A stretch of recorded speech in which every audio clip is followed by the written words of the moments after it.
আসসালামু আলাইকুম এভরিওয়ান, আশা করি অনেক ভালো আছেন। আমি আবারও হাজির হলাম এলিম 8.4 আর 15 ভার্সন থেকে আর 18 ভার্সন পর্যন্ত ব্যবহার করার জন্য নতুন কিছু এক্সেন ফাইল নিয়ে।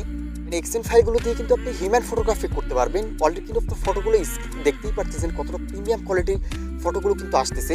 এছাড়াও আপনি day side, night side, macro ফটোগ্রাফির জন্য কিন্তু এক্সেন ফাইলগুলো চাইলে ব্যবহার করতে পারেন। এই এক্সেন ফাইলগুলো কিভাবে সেট আপ করে ব্যবহার করবেন সবকিছু বিস্তারিত দেখিয়ে দেবো। আমাদের কালার ভার্সন, যারা এই ধরনের কালার ভার্সন অ্যাপ্লিকেশনগুলো ব্যবহার করতে চান, ভিডিও ডেসক্রিপশনে আমাদের টেলিগ্রাম চ্যানেল দেওয়া থাকবে, ওইখান থেকে আপনারা এই অ্যাপ্লিকেশনগুলো ডাউনলোড করে নিতে পারবেন। সব ধরনের কালার ভার্সন অ্যাপ্লিকেশনের লিঙ্কগুলো কিন্তু ভিডিও ডেসক্রিপশনে দেওয়া থাকবে।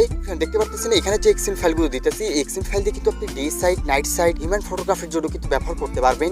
চাইলে কিন্তু আপনার ম্যাক্রো ফটোগ্রাফির জন্য কিন্তু এক্সেন ফাইলগুলো ব্যবহার করতে পারেন। খুবই প্রিমিয়াম কোয়ালিটির ফটোগুলো আসবে। অলরেডি কিন্তু আপনার কালারগুলো দেখছেনই, লাইট রুমের প্রিসেটের মতো কালারগুলো কিন্তু আসতেছে। অন ফাইলটা দেখতে পাচ্ছেন, এটা দিয়েও কিন্তু আপনি সেলফির জন্য কিন্তু হিউম্যান ফটোগ্রাফি করতে পারবেন। পোর্ট্রেট মোডে একেবারে ডিএসএলআর কোয়ালিটি কিন্তু ফটোগুলো আসবে। তাছাড়াও কিন্তু আপনি ডে সাইডের জন্য, নাইট সাইডের জন্য কিন্তু ব্যবহার করতে পারেন। তবে আপনার রাতের জন্য কিন্তু হিউম্যান ফটোগ্রাফির জন্য এই এক্সেন ফাইলটা একেবারে বেস্ট হবে। আপনারা ব্যবহার করলে কিন্তু বুঝতে পারবেন। চ্যানেলে যদি নতুন হয়ে থাকেন অবশ্যই চ্যানেলটি সাবস্ক্রাইব করে দেবেন আর পাশে থাকা বেল আইকনটা প্রেস করে রাখবেন।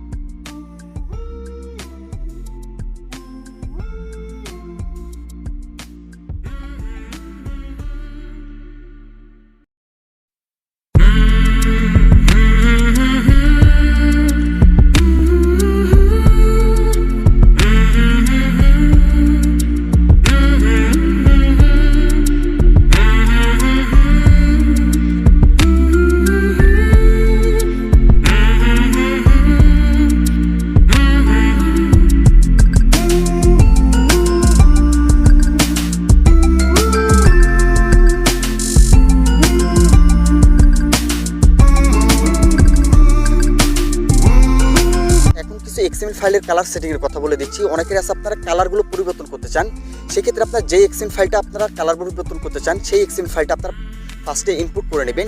ইনপুট করার পরে এখান থেকে আপনারা সেটিং অপশনে চলে আসবেন। সেটিংয়ে আসার পরে এখান থেকে ফটো প্রসেসিং এই অপশনটাতে ক্লিক করবেন। তারপরে এখান থেকে আপনারা মেন ক্যামেরা, ফ্রন্ট ক্যামেরা এই দুইটা আপনারা এখান থেকে চেঞ্জ করবেন। যদি ব্যাক ক্যামেরাটা চেঞ্জ করতে চান সেক্ষেত্রে আপনারা মেন ক্যামেরাতে চলে আসবেন। আমি আপনাদের একটা সেটিং দেখিয়ে দিচ্ছি, একটা সেটিং দেখে আপনারা ফ্রন্ট ক্যামেরাটা চেক করে নেবেন। আচ্ছা, এখান থেকে আসার পর আপনারা মেন সেটিংয়ে আসবেন। মেন সেটিংয়ে আসার পর এখানে উপরে দেখতে পাচ্ছেন শার্পনেস, এখানে ক্রোমা দেওয়া আছে। অপশনগুলো কিন্তু আপনি কনফিগ বানানোর সময় কিন্তু সেট আপ করে রাখছি।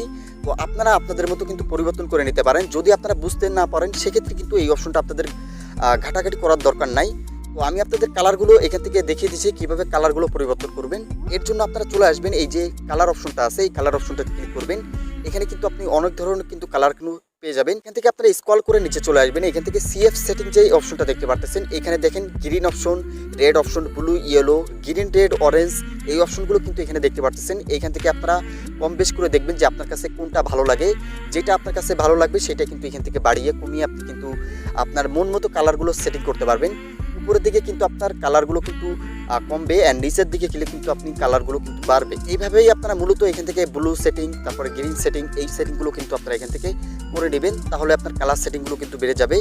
আর যদি আপনার ফেসের স্পুটটা যদি একটু বেশি চান অথবা আপনার নয়েজটা বেশি হয়ে যায়, সেক্ষেত্রে আপনারা নয়েজ রিডাকশন এই অপশনটা চলে আসবেন।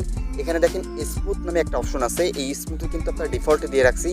ডিফল্টে আপনার স্মুথটা ভালো কাজ করে। যদি আপনার অতিরিক্ত লাগে সেক্ষেত্রে আপনারা এখান থেকে 3 পয়েন্ট দেখতে পারতেছেন, 3.50 তো করতে পারেন, 4.00 তো রাখতে পারেন। আপনার যেটা ইচ্ছা সেটা থেকে কিন্তু এখান থেকে সেট আপ করে আপনি ফাইলটা সেভ করে নিতে পারেন। এই সেটিংগুলো হয়ে গেলে এখান থেকে আপনারা ব্যাক চলে আসবেন।